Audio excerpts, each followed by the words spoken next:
तो राहुल गांधी और तेजस्वी यादव के जन आंदोलन ने दिल्ली से लेकर के बिहार तक पूरे एनडीए की चूल्हे हिला रखी है। मगर इसी बीच में एक बड़ा खुलासा सामने आता है और वो खुलासा है चिराग पासवान से जुड़ा हुआ, जो कि उन्हीं के जीजा अनिल कुमार उर्फ साधु पासवान करते हैं। मगर इन तमाम चीजों के बीच में क्या बीजेपी और एनडीए इतना ज्यादा घबराया हुआ है कि कांग्रेस पार्टी के दफ्तर पर हमले करा रहा है? और ऐसी स्थिति में बिहार की राजनीतिक दशा और दिशा किस तरफ जा रही है?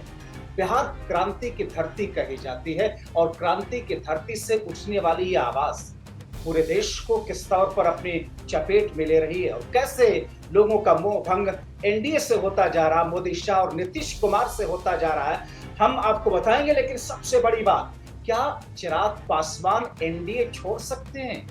आखिर चिराग पासवान पर वो बड़ा खुलासा क्या हुआ है जो कि उन्हीं के जीजा अनिल कुमार उर्फ साधु पासवान ने किया है? तो आज सीधे इस वक्त रुख कर लेते हैं। हमारे खास मेहमान हैं आज के हमारी इस गुफ्तगू और इस बातचीत के चिराग पासवान के जीजा अनिल कुमार उर्फ साधु पासवान जी, जो कि बिहार में आरजेडी के एससी प्रकोष्ठ के प्रदेश अध्यक्ष हैं और जो कि जमीन ग्राउंड पर इनकी सफलता को आप लगातार देखते रहते हैं किस तौर पर इंडिया गठबंधन को मजबूती देने के लिए आगे बढ़ रहे हैं। स्वागत है अनिल कुमार और साधु पासवान जी। सर तहे दिल से धन्यवाद, दिल से शुक्रिया जी। मैं सोच रहा था कि कई दिनों से कि आपसे बातचीत करें, क्योंकि चिराग पासवान पर भी बहुत सारे आपको खुलासे करने तो हैं, मगर मैं सोच रहा हूँ कि आप लोगों ने ऐसी स्थिति पैदा कर दी है कि अब बीजेपी हमले करने पर शुरू हो गई, वो भी लाठी डंडों के साथ। वो तो कह रहे हैं कि साहब नहीं, इसकी जिम्मेदार तो इंडिया गठबंधन। ये लोकतंत्र है, लोकतंत्र में सबको स्वतंत्र है। बाबा साहब अंबेडकर ने अपने संविधान में लिखा है कि सबको अपनी बातों को रखना है और जो जनता की मूल समस्या है उस समस्या को सदन से लेकर सड़क तक आवाज उठाना पड़ता है, क्योंकि ये राजतंत्र नहीं है। जिस तरह आज आपने देखा होगा कि भारतीय जनता पार्टी के गुंडों ने जो नेशनल पार्टी है कांग्रेस, उसके पटना कार्यालय में किस तरह गेट खोलकर गाड़ी को तोड़ दिया गया, कांग्रेस के कार्यकर्ताओं को पीटा गया, ये कतई शोभा नहीं देता है। मैं इस घटना का मैं निंदा करता हूं। वो तो कह रहे हैं कि साहब अगर हमारे आला कमान के लिए, मोदी साहब के लिए, प्रधानमंत्री के लिए शब्दों का प्रयोग होगा तो अब रिएक्शन के लिए तैयार रहना चाहिए। सर देश की जनता को पता है कि जर्सी गाय किसने बोला था, कांग्रेस की विधवा किसको बोला गया था बीजेपी के द्वारा, वार गर्ल किसको बोला गया था बीजेपी के द्वारा। शायद आप मीडिया के लोग हैं, अभी जान रहे होंगे कि बीजेपी के द्वारा बोला गया था कि नहीं। और देश की जनता जान रही है कि ये भारतीय जनता पार्टी का नाम है, भारत जलाओ पार्टी। कभी समाज से ये कभी राम रहीम के नाम पर लड़ाना चाहते हैं देश को, कभी आपसी भाईचारा को मिटाना चाहते हैं, कभी हिंदू मुस्लिम के नाम पर लड़ाना चाहते हैं। ये भारत है, भारत एक बगीचा है, इस बगीचे में सभी तरह के फूल हैं, हिंदू भी है, मुस्लिम भी है, सिख भी है, ईसाई भी है। जब तक दलित की बात ब्राह्मण नहीं करेगा, ब्राह्मण की बात पिछड़ा नहीं करेंगे, पिछड़ा की बात अति पिछड़ा नहीं करेगा, तब तक दलित की बात मुसलमान नहीं करेंगे। जो अंबेडकर साहब लोहिया कर्पूरी ने जो सोचा था कि इस देश एक भारत एक बगीचा है, इस बगीचे में सभी तरह के फूल हैं। जब आपसी भाईचारा को भारतीय जनता पार्टी के लोग खत्म कर देंगे तो फिर ये जो खूबसूरत हिंदुस्तान का जो बगीचा है वो कतई सफल नहीं होगा। अभी तो राहुल की यात्रा में, आप लोगों की यात्रा में तो बीजेपी वाले पहले भी आ गए थे लाठी डंडे झंडे लेकर के, तो एक संकेत तो वो था कि थोड़ा संभल के रहना चाहिए। आप लोग ऐसा नहीं लगता कि कुछ ज्यादा ही उत्साहित है, ज्यादा ही आक्रोशित है? सर ये जो विपक्षी पार्टी है वो बिहार की जो जनता जो सड़क पर निकल गई है, जो राहुल गांधी जी और तेजस्वी यादव जी और हमारे महागठबंधन के शीर्ष नेतृत्व जो सड़क पर उतर गए हैं, उनके साथ साथ जो गांव की जो हमारी जो जीन है, जो जिसको दबाया गया, जो समाज के अंतिम पदान पर जो बैठा व्यक्ति है, जिसको कभी मुख्य धारा से जोड़ा नहीं गया, आज वो लोग सड़क पर उतर गए हैं तेजस्वी यादव और राहुल गांधी जी के नेतृत्व में अपने अधिकार के लिए। अपने बाबा साहब अम्बेडकर ने जो एक संविधान हम लोग को दिया है, अपने संविधान में एक वोट देने का जो अधिकार दिया है, वो भारतीय जनता पार्टी चुनाव आयोग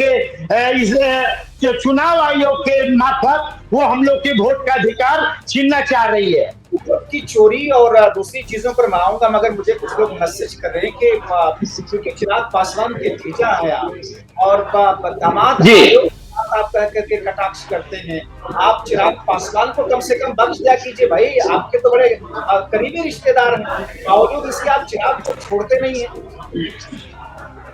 देखिए, चिराग हमारे अनुज हैं और हमारी जो उनसे लड़ाई है वो लड़ाई नियत नीति सिद्धांत की है, हमारी लड़ाई विचारधारा की लड़ाई है। चिराग पासवान अभी मनुस्मृति पर चलने वाले लोग हैं और हम लोग बाबा साहब अम्बेडकर के संविधान को मानने वाले लोग हैं।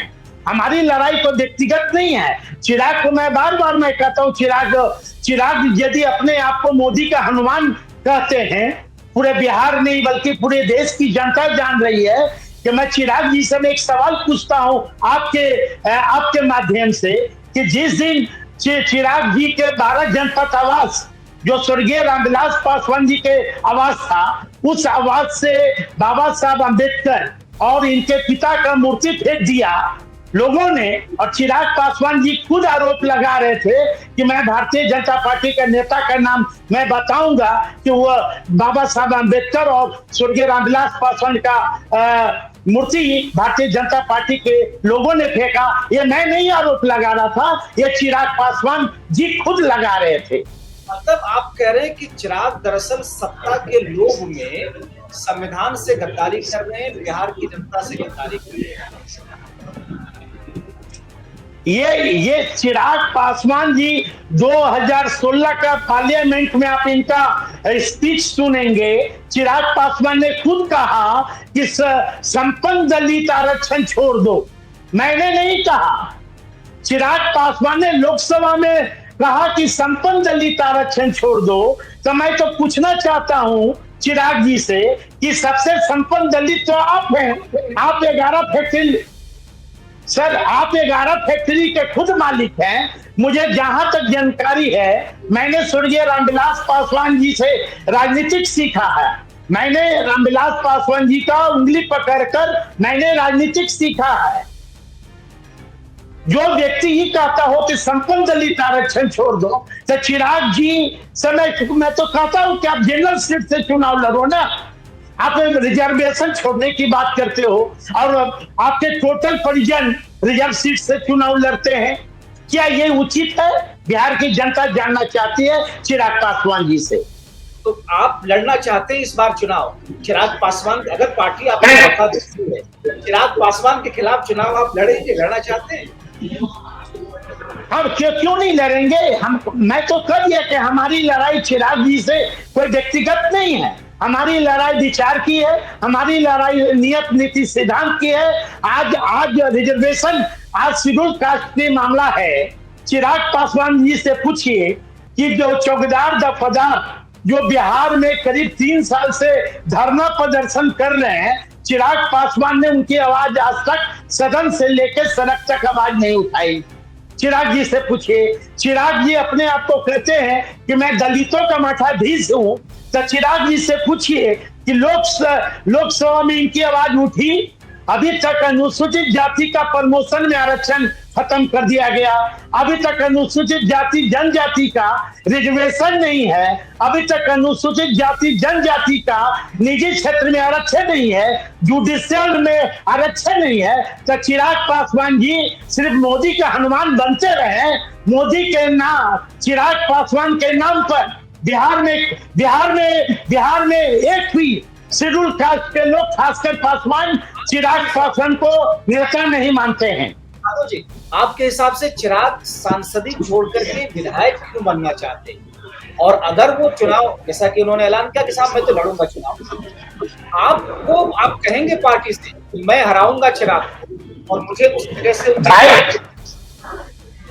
पिछले बार लोकसभा में हमारी धर्म पत्नी को या मुझे राष्ट्रीय जनता दल के शीर्ष नेता टिकट दे दिए होते तो मैं चिराग जी से अच्छा मैं लड़ाई लड़ लेता, लेकिन सौभाग्य है कि मुझे टिकट नहीं मिला। लेकिन चिराग जी कहते हैं कि मैं जनरल सीट से चुनाव लड़ूंगा, तो चिराग जी से भाई पूछिए ना कि उनकी दिमाग अब खुला, उन्हें तो लोकसभा में ही चुनाव लड़ जाना चाहिए। और 110% के स्ट्राइक की बात करते हैं चिराग जी कि मैं 110% का स्ट्राइक हमारा आया। तो चिराग जी से मैं पूछना चाहता हूं कि दिल्ली में आपका 100% स्ट्राइक रेट कहां गया? दिल्ली में भी आप लड़े, दिल्ली में भी लड़े, तो दिल्ली में कहां गया? चिराग जी से पूछिए कि 110% की स्ट्राइक की बात करते हैं, तो पिछले चुनाव में इन्होंने 100 कुछ उम्मीदवार खड़ा किया था बिहार में, सबकी जमानत जब्त हो गई। जहां स्वर्गीय रामविलास पासवान जी सर जहां स्वर्गीय राम, ये तो फैक्ट है, लोकसभा में तो 5 की 5 सीट जीते ना चिराग। नहीं सर, 110% स्ट्राइक रेट की बात करते हैं चिराग जी लोकसभा में, तो विधानसभा में इन्होंने सैकड़ों उम्मीदवार खड़ा किए, तब उस समय 110% स्ट्राइक रेट कहां गया इनके उम्मीदवार का? सबकी जमानत जब्त हो गई। स्वर्गीय रामविलास पासवान जी का जहां नानी घर है बिहार में कुशेश्वर स्थान, वहां 36,000 पासवान की संख्या है। उनके उम्मीदवार को, चिराग जी को उम्मीदवार को नोटा से भी कम वोट आया। चिराग जी का क्षेत्र है जमुई, वहां तारापुर इनके उम्मीदवार खड़ा हुए, वहां इनके उम्मीदवार की जमानत जब्त हो गई। चिराग पासवान बंदर घुड़की मार रहे हैं, बीजेपी इनको 5 सीट भी देगी तो ये 5 सीट पर भी लड़ने को तैयार होंगे। चूंकि आप आरजेडी के नेता हैं, प्रकोष्ठ अध्यक्ष एससी के, अब एससी समुदाय की बात करें, दलित समाज की, आपको लगता है कि साहब पूरा का पूरा तो हमारे साथ ही, ये कहा जाएगा आरजेडी की तरफ से कि मैं अब एससी का बड़ा नेता हूं, बीजेपी के पास कोई ऐसा बड़ा चेहरा नहीं है, युवा चेहरा नहीं, बीजेपी उस पर ही भरोसा करेगी और ही आगे बढ़ाने का काम करेगी। लेकिन आप क्या इस बात को लेकर बीजेपी को ब्लैकमेल कर रहे हैं 40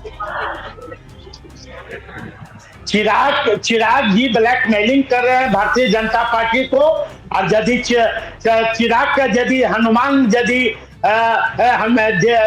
मोदी जी का हनुमान चिराग है, तो साधु पासवान भी तेजस्वी का हनुमान है। मैं तो टाल ठोकता हूं, मैं फरियाने के लिए मैं तैयार हूं कि मैं, जहां तक पासवान समाज की बात करते हैं आप, इनके साथ पासवान समाज नहीं है। आप सर्वे उठा के देख लीजिए, यदि पासवान समाज इनके साथ होता तो दरभंगा में जो जिक्र किया मैंने कुशेश्वर स्थान में 35,000 से पासवान की संख्या है, इनके उम्मीदवार को नोटा से भी कम वोट आया। तो चिराग जी के में यदि यही राजनीतिक औकात है तो चिराग पासवान अकेले चुनाव लड़के दिखा दे और 110% स्ट्राइक रेट इस बार बता दे विधानसभा में, तो मैं समझूंगा कि चिराग जी के पास है। जी, बेबाकी से आप बोलते हैं, सीधा सवाल, चिराग को अगर लगे कि एनडीए छोड़ करके कोई और ऐसा ऑप्शन है जिसपे चिराग को राजनीतिक तौर पर ज्यादा फायदा हो सकता है, चिराग एनडीए छोड़ देंगे? चिराग पासवान अपने लिए राजनीति करते हैं और अपने परिवार के लिए।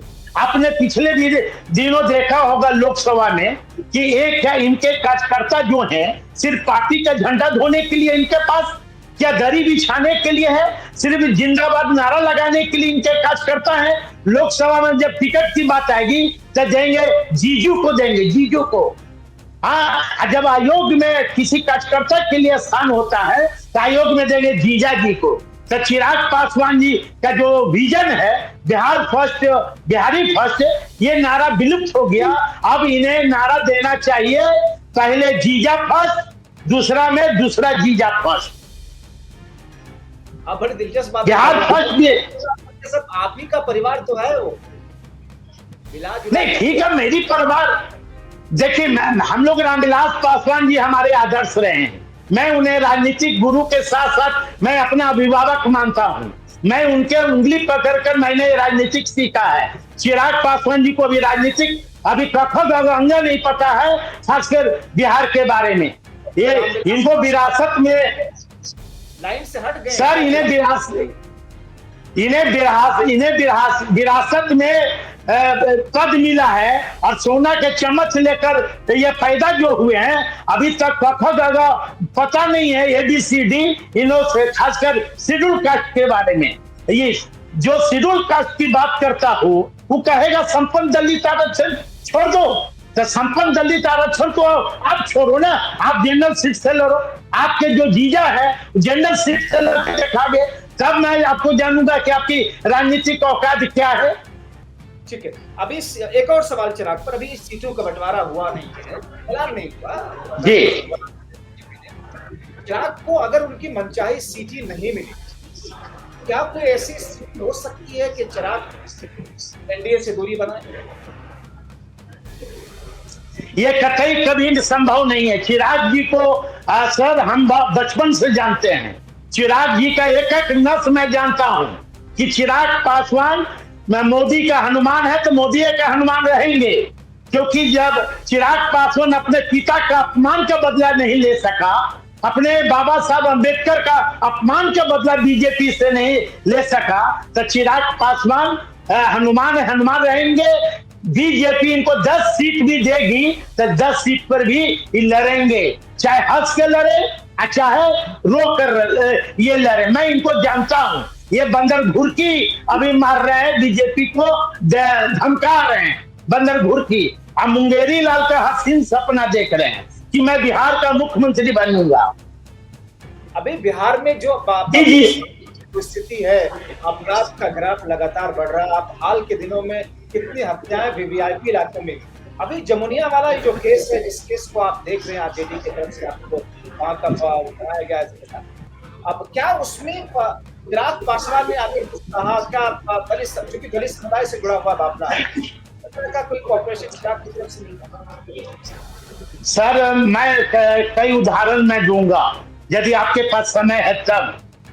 बिहार में चौकीदार दफादार है, उसमें खासकर पासवान समाज की संख्या अधिक है चौकीदारों की, जो कि अंग्रेजों के जमाने से चौकीदारी प्रथा चल रहा है। चिराग पासवान के एक जीजा जो मेंबर ऑफ पार्लियामेंट हैं जमुई, वो जाते हैं जूस पिला देते हैं और जूस पिलाकर अनशन तोड़वा देते हैं चौकीदार दफादार का, और कहते हैं कि आपकी लड़ाई चिराग पासवान लड़ेंगे लोकसभा में, आपकी आवाज सर एक मिनट, लोकसभा में उठाएंगे, लेकिन चिराग पासवान ने आज तक चौकीदार दफादारों की आवाज नहीं उठाया।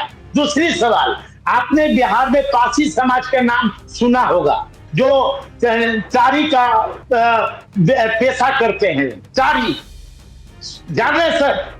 जी। चारी जो, हाँ, उसमें पासवान कुछ जिला में खासकर पासवान और पासी का पेशा जो है वो चारी उठाने का है। चिराग जी मंत्री बनने से पहले लबनी लेकर निकले थे कि आपकी लड़ाई मैं लड़ूंगा, लेकिन आज तक उनकी लड़ाई डाइन की तरह चिराग पासवान ने खा गया। अब आ जाइए, बिहार में सबसे ज्यादा दलित महिलाओं के साथ बलात्कार हो रहे हैं। एक उदाहरण मैं दे दूं, कोमल पासवान औरंगाबाद की मामला है। कतई लगता है कि 5-6 माह हो गए, उनके चिराग जी के पार्टी के प्रधान महासचिव, उनके बेटा होली के दिन गाड़ी से कुचल देता है और चिराग जी का बयान आता है कि ये दुर्घटना है, और वहां के एसपी कहता है और थाना प्रभारी कहता है कि ये हत्या है। तो आप बताइए कि ये कहते हैं कि मैं दलित के नेता हूं, अपने लोगों को बचाते हैं। अब आ जाइए दूसरा मामला, मुजफ्फरपुर के कुरनी में एक लड़की को बलात्कार करके उसे हत्या कर दी जाती है और उसे पटना का पीएमसीएच हॉस्पिटल में जगह नहीं मिल पाता, उसके परिजन तड़पड़ाते रहते हैं, चिराग पासवान वहां नहीं जाते हैं। तो आप बताइए कि जैसे जमुनिया में जो अभी आपने घटना का जिक्र किया, वो नीतीश कुमार जी का बगल का जिला का वो बाढ़ का है, वहां चिराग पासवान नहीं जाते हैं। तो चिराग पासवान पूछिए ना कि दलितों की हत्या पर कितना दिन ये आंसू बहाए, कितना बार, और एक नहीं सैकड़ों दलितों की मां बहनों पर इनके सरकार में, डबल इंजन की सरकार में मां बहनों की बलात्कार हुई, मां बहनों की बलात्कार हुई, मां बहनों को हत्या किया गया। लेकिन चिराग पासवान की आवाज आज तक सदन में नहीं उठा। चिराग पासवान ने समस्तीपुर सीट किसको दिया, पूछ लीजिए। समस्तीपुर सीट किसको दिए चिराग, पूछ लीजिए। ठीक है, क्या वो मतलब ये कि क्या सर, वोट तो चाहिए, समाज के लिए कुछ करना नहीं, लेकिन जिसके बारे में कहा जा रहा है कि प्रधानमंत्री की मां को अपशब्द कहा, उनको लेकर अपशब्द कहा, सुना कि वो अरेस्ट भी हो गया, और आप कह रहे हैं कि वो बीजेपी का ही निकला। सर आप वो उसको पुलिस ने अरेस्ट किया, वो बीजेपी का निकला, पहले एएमआई का सदस्य था, फिर बीजेपी में ज्वाइन किया। देखिए, मैं निंदा करता हूं, किसी की मां हो या बहन हो उसको गाली, लेकिन जो राहुल गांधी जी को, तेजस्वी जी को बदनाम किया जा रहा है कि राहुल जी गांधी जी और तेजस्वी यादव के सामने गाली दिया, ये कतई ये नहीं है, ये गलत बात है। और वह भारतीय जनता पार्टी के लोग निकले। अब मैं उदाहरण दूं, भाई बिहार के जो प्रदेश अध्यक्ष हैं भारतीय जनता पार्टी का, उनका बयान सुने आपने, उनका बयान सुने। उनका कहना है कि गाली का तो मेरे पास डिक्शनरी है। भारतीय जनता पार्टी के प्रदेश अध्यक्ष का बयान है कि गाली तो हमारे संस्कार में है, गाली का मैं डिक्शनरी हूं। अब बताइए, जिस प्रदेश का प्रदेश अध्यक्ष बीजेपी का ऐसा बयान दे कि कतई शोभा नहीं देता। और जहां प्रधानमंत्री जी का सवाल है, मैं निंदा करता हूं, किसी ने दिया। ये लोकतंत्र है, लोकतंत्र में अपनी आवाज बुलंद करने का सबको अधिकार है, लेकिन ऐसा नहीं हो कि माहौल को बिगड़े। भारतीय जनता पार्टी के लोग चाहते हैं कि राम रहीम के नाम पर। ठीक है सर, आखिरी सवाल कि आपका समुदाय इस बार इंडिया गठबंधन के पक्ष में कितना बढ़ रहा है, वोट प्रतिशत कितना बढ़ेगा, और जो पूरी वोट चोरी की यात्रा है, ये पूरी मुहिम है। सर बिहार में वोट चोरी का तो मामला है ही, लेकिन सर बिहार में देश के प्रधानमंत्री जी वादा किए थे कि 2 करोड़ नौकरी देंगे हर एक साल। देश का प्रधानमंत्री जी बोले कि बिहार को विशेष राज्य का दर्जा देंगे। देश के प्रधानमंत्री बोले कि बिहार को पैकेज देंगे। देश के प्रधानमंत्री बोले कि बिहार में उद्योग लगाएंगे। यदि भारतीय जनता पार्टी की डबल इंजन की सरकार 11 साल से दिल्ली में है, अपन 20 साल से बिहार में है, तो एक भी सुई का कारखाना यदि लगा होगा तो देश की युवा, खासकर बिहार की युवा, देश के प्रधानमंत्री जी से रोजगार मांग रही है। सब मुद्दाएं तो बहुत है। अभी सर नीतीश कुमार, ठीक है, वक्त खत्म हो रहा है। इस बार पिछली बार हम देखें 2020 में तो 12-13 सीटों के आसपास से तेजस्वी मुख्यमंत्री बनते रहे ना, बीजेपी एनडीए सरकार पे आई थी, जबकि सबसे बड़ी पार्टी आप ही लोगों की थी, आरजेडी ही थी, सेकंड नंबर पर बीजेपी थी। इस बार का समीकरण बता सकते हैं? पिछले बार मैं बोलूं जी, आवाज जा रही है? आपकी आवाज। पिछले बार जो आम चुनाव हुए थे तो महागठबंधन वर्सेस यूपीए की लड़ाई हो रही थी, और अकेले तेजस्वी यादव जी ने पूरे बिहार में हेलीकॉप्टर को ट्रैक्टर बना दिया था। और दोनों को यदि वोट प्रतिशत और आम वोट यदि देखेंगे तब मात्र 12,000 वोट से राष्ट्रीय जनता दल यानी महागठबंधन पीछे रह गई, 12,000 वोट से सिर्फ। और भारतीय जनता पार्टी के 50 मंत्री, 100 हेलीकॉप्टर गांव-गांव घूम रहे थे, लेकिन अकेले तेजस्वी यादव जी के नेतृत्व में चुनाव लड़ा गया। मात्र 12,000 वोट से हम लोग पीछे हट गए। उसमें भी कई हमारे जो उम्मीदवार थे, कई कम वोट से हारे गए, कहीं 200 वोट, कहीं 500 वोट, कहीं 1000 वोट से हरा दिए गए। और जहां तक वोट चोरी का मामला है, आप अररिया में एक चौकीदार है राजदेव पासवान, अभी वो जिंदा है, चौकीदार है, सरकार की आदमी है, उसका मृत में नाम दे दिया गया, मृत हो गए। सुप्रीम कोर्ट में भी ऐसे लोगों को पेश किया गया कि साहब इनका नाम कटा देता है। लेकिन इस बार कोई प्रोजेक्ट कर सकते हैं कितनी सीटें आप लोगों की गठबंधन की इस बार इस चुनाव में आने जा रही है? सर वोट चोरी के मामला में चुनाव आयोग क्यों नहीं प्रेस कॉन्फ्रेंस करते हैं? क्यों चुनाव आयोग को बोलना चाहिए, तो भारतीय जनता पार्टी के प्रवक्ता लोग बोलते हैं, चुनाव आयोग क्यों नहीं बोल रही है? देश की जनता के सामने चुनाव आयोग क्यों नहीं आ रहे हैं? ये बहुत बड़ा सवाल है। ठीक है, और जहां तक कितनी सीटें आप सोच रहे हैं इस बार इंडिया गठबंधन के फेवर में, कितनी सीटें आएंगी आपके पास? सर इन्हें भारतीय जनता पार्टी का इस बार शनि ग्रह लग गया है, बिहार में शनि ग्रह लग गया है। इस बार इनके जन्म कुंडली में बिहार से जीत के जाना नहीं है, जन्म कुंडली में इंटरनल। आप लोगों की कितनी सीटें ये तो बताइए। सर हमारी सरकार बनेगी और हमारी सरकार बनाने में सभी जाति धर्म के लोग, खास कर युवा लोग, हमारे जो नेता हैं ये तेजस्वी यादव जी ने वादा किया था देश के बिहार की जनता को कि मैं मुख्यमंत्री बनूंगा, लेकिन मुझे खुशी है कि डिप्टी सीएम की हैसियत से 5 लाख नौकरी युवाओं को देने का काम किए। भी भारतीय जनता पार्टी के लोग अक्षत बांट रहे हैं गांव में, और हमारे नेता कलम बांट रहे हैं। ये कलम लोग ले रहे हैं, बिहार की युवा कलम लेना चाहती है, अक्षत लेना नहीं चाहती है। हमारे नेता ने 5 लाख नौकरी देकर यह साबित कर दिया कि बिहार का भावी मुख्यमंत्री तेजस्वी यादव जी। और सभी और सभी जाति धर्म के लोगों को उन्होंने नौकरी दिया। जहां हमारा पड़ोसी राज्य है उत्तर प्रदेश, जहां मंगल राज की लोग बात करते हैं, राम राज की बात करते हैं, वहां के भी लोगों को हमारे तेजस्वी यादव ने बिहार में नौकरी देने का काम किया। बगल में हमारा पड़ोसी राज्य झारखंड, वहां के भी लोगों को नौकरी मिला। इसलिए हमारे नेता टेस्टेड हो गए हैं बिहार की जनता के सामने। सभी जाति धर्म के लोग इन्हें वोट देगी और भावी मुख्यमंत्री के रूप में तेजस्वी यादव को लोग देख रहे हैं। चलिए इसी नोट पर इस बातचीत के इस कार्यक्रम को यहीं पर विराम लगाते हैं। बहुत शुक्रिया अनिल कुमार साधु पासवान जी, आपने वक्त निकाला हमारे लिए और निकाल करके बाकी के साथ में अपनी बात तमाम सवालों पर रखी। बहुत धन्यवाद। तो हमारे साथ में थे अनिल कुमार उर्फ साधु पासवान, जो कि चिराग पासवान के जीजा है। जाहिर तौर पर कुछ न कुछ तो चल रहा है। बहुत शुक्रिया।